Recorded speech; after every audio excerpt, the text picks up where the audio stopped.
வணக்கம் ஃப்ரெண்ட்ஸ், இந்த வீடியோவில் நீங்கள் பார்க்குறது இவர் ஒரு வன ஊழியர். அந்த யானை மக்கள் வாழும் பகுதியில் நுழைய முற்பட்டதுனால அதை திரும்பி போக சொல்லி விரட்டிக்கிட்டு இருக்கிறாரு. ஒரு வித்தியாசமான பாஷையும் பேசி அதை போகும்படியாக சொல்கிறாரு.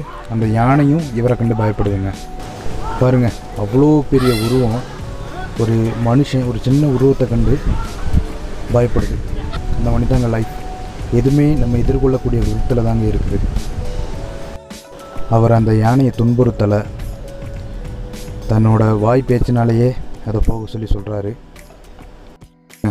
மக்களை காப்பாற்றுறதுக்கு வேண்டி ஒரு வன ஊழியர் தன்னோட உயிரையும் துச்சமாக மதித்து செய்யக்கூடிய நிகழ்வுகள் தான் இது. ஸோ வனங்களை பாதுகாப்போம், வன உயிர்களை மதிப்போம்.